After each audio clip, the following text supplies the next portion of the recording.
native of New Jersey, a fighter combat pilot, graduated third in his class at West Point, and along with Neil Armstrong was the first man to walk on the moon, the incomparable Buzz Aldrin.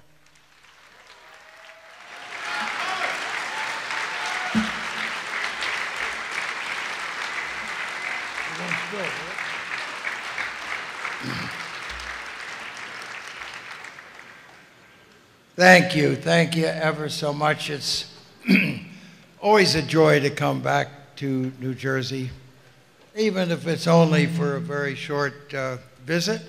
But each time I come here, I really revel in the great changes that you made and learn more about what you're doing for the young people of our nation and around here. I just feel like so much is really going on in my home state. Sir Richard, may I ask you to join me up here?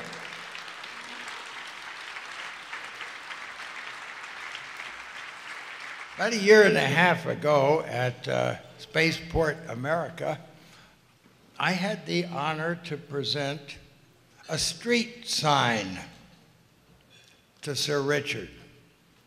Now, you may wonder why I would present him with a street sign. It happened to say Moon Street. That's where his offices are. Now, I have something personal, just so you will remember who I am. I am the real Buzz.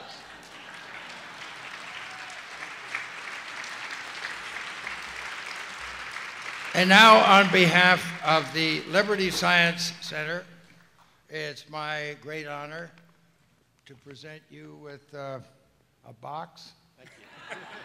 And the 2013 Genius Award.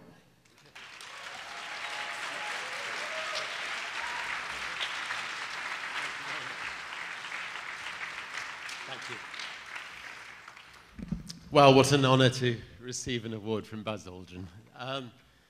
I'll tell you what, if you don't shake his hand nicely, if you don't look him in the eyes, if you question whether he's been to the moon, has anybody seen the internet site? He's got the biggest fist I've ever seen. And if you haven't seen it, you've got to go on the internet. And respect to him. If somebody questioned me after going through a lifetime of training to go to the moon and said, it was all a hoax, you never went there, I've got a feeling I'd pull out my fist as well. Anyway, science.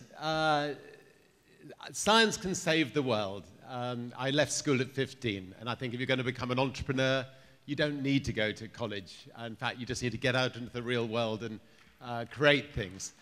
But if you're going to be a scientist, and we need lots and lots and lots of scientists, you need to go to college, you need to study, and you have every chance of saving the world.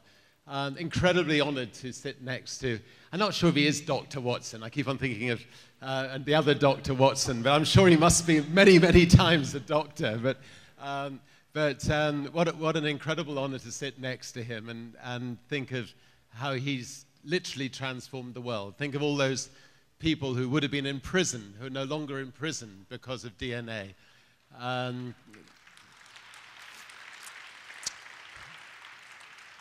About 5 years ago, my lovely wife, who happens to be here tonight, I'd met Al Gore and a number of other scientists, James Lovelock, remarkable individuals. And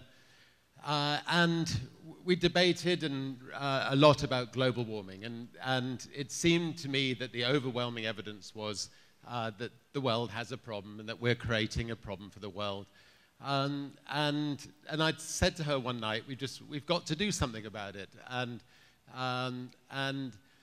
her response was quite simply, there must be a scientist or an engineer or a technician out there who can come up with a way of getting carbon out of the Earth's atmosphere. I mean, that surely is the simplest way of dealing with the problem. If you can get carbon out of the Earth's atmosphere, you can balance the temperature of the Earth. If putting more carbon in is putting the temperature up, get carbon out, you can balance the temperature. Anyway, very simple idea, scratched my head.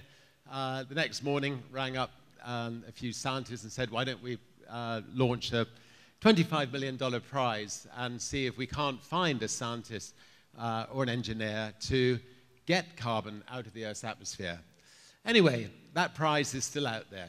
It hasn't been won yet, and it'll be the happiest day of my life if somebody can win it. But what it has got is something like 10,000 scientists around the world beavering away to try to sort out that problem. Many years ago, a king of Britain came up with a prize, a longitude prize, to see if anybody could work out how to how to read longitude and latitude and save all the great British ships going on reefs. And it took 80 years to win that prize. But once it was won, the chances of a ship going on a reef was resolved. Before that, about 1 in every 2 ships that headed off from Great Britain around the world ended up in grief. The X Prize, $10 million prize to see if anybody could build a spaceship to go 3 times into space, and more importantly, come back safely with the astronauts on board.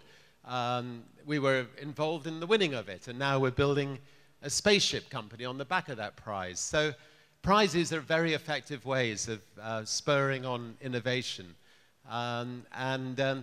Anyway, all I will say is it's a real honor to be here in such an august institution.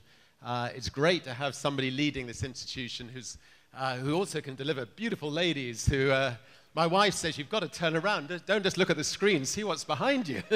and the beautiful moon and the wonderful introduction. And the cubic, I'm dyslexic, the cubic tubes, no, it's the other way around. What is it?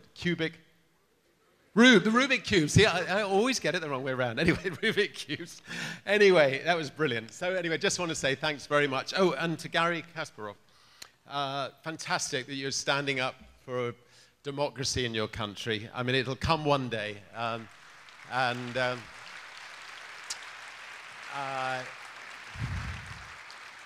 Yeah, almost definitely the most important thing you've done in your life, and we all know and appreciate freedom. So thank you very much. Lovely evening. Thank you.